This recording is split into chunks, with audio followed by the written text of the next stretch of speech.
aren't in control of our life, but what we are in control of is our mindset about the problem. And being a mother, being a teacher, being a coach, I want to prove to my daughters that physical characteristics do not define us. It is our character that truly defines who we are, how we show up every day, and how we make people feel when we're in the same room as them. Well, it's quite a story and quite a journey, and we're so happy to have McKenna Reitz with us this morning. Beautiful, first of all. I love seeing that from the beginning to the end there, or not even the end, but you know, what's the future here of where you started and now where you are and what you're going to be doing here in the future. And I have a 4-year-old, and so like you said, you know, being that role model for your daughters and telling them, teaching them, you know, it's not about all that. It's you know, not. there's so much more important things out there. First of all, thank you so much for having me. Yeah. It is such a joy to be in studio and to be able to talk with you. You know, my daughters are my why. You know, being able to have 2 beautiful daughters watching my every move, it has empowered me throughout my journey to understand my stories beyond myself and to be able to teach them to support and love everyone unconditionally and to accept adversity and diversity and celebrate it, because it makes our world so beautiful. It does, absolutely. You know, not being the same people, you know, makes this really fun and special. So, and as you mentioned, they are watching every move, aren't they, right? And so it's so important to take advantage of that opportunity. So, you know, it was difficult, though, for you in the beginning, obviously. It was the darkest hours of my life. You know, as women, we identify with our hair subconsciously, and it felt as though my identity was just being ripped away from me, and it was just being erased as my hair and then my eyelashes and my eyebrows and every hair on my body was taken away from me.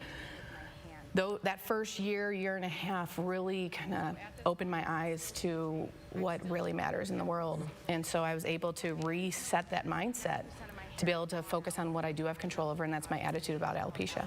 And I love that, because I think a lot of people might say that they couldn't change their mindset. You know, they would just stay in that dark place. And if for people like you, though, who are able to help others get out of those dark places, it's so important, because it may not be alopecia, it may be another condition that someone has, or, you know, something that makes them feel a certain way and makes them sad, you know, but to take that and to change that mindset and think about what does matter. And what, you know, and you're also a teacher, right? And a coach. And so there are impressionable minds looking at you all the time. Absolutely. And you know, what alopecia has shown me is that everyone has a story. Everyone's battling something. My story just happens to be visible. And so we need to understand that it's okay to be weak. It's okay to give ourselves that grace period. You know, we all have dark days, but the quicker we can get out of that grace period and, you know, be surrounded by people that support and love us unconditionally, and, you know, having student athletes and my students watching my every move, I want them to know that they're not alone in this journey of life, and that we're gonna have up and downs, and we can fight it, and we are strong enough. And I think that's wonderful for them to have that figure, that role model to look to, because our kids are, man, I mean, they're going through some things. They deal with some things, and so to have that light for them is so important. So we thank you for that.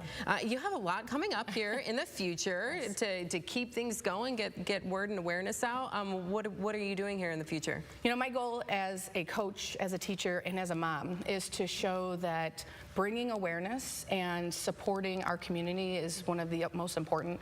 In my volleyball program at Springfield, we have 3 core values: heart, character, and community. And so we're going to have our 5th annual Ronald McDonald House charity volleyball scrimmage on August 18th to raise, to fill up the pantry for Ronald McDonald House, which we're really excited about with Eastwood High School. And then in September is Alopecia Awareness Month. And so what the National Alopecia Areata Foundation does is team up events with Major League Baseball teams. And so we're gonna have our 4th annual team up event with the Cleveland Guardians. Awesome. And my family and I are huge fans, and so we started that a couple years ago, and it brings together so many people from Northwest Ohio, Northeast Ohio, and especially kids. And I've met so many kids who have felt alone, who just lost their hair just recently, and I was the first person that they had ever seen bald last year. And then they come and golf in my golf outing that thankfully WTOL was a great sponsor of, And, you know, it's just an amazing opportunity just to be together and support and bring awareness for alopecia. So for people who want to get involved in that, maybe some other things that you're doing, how can they get connected? They can connect through me, you know, anything on social media, just McKenna Reitz, McKennaReitz.com. I would love to help them out in any way possible and get them some information on all of our upcoming events. Wonderful. Well, we, again, thank you so much for what you're doing in our community. It's so important, and we thank you for being here today. Thank you so much for having me. It was such an honor. Absolutely. Well, thank you for making WTOL 11 Your Day part of this Monday. We're back in just a moment. Stay with us.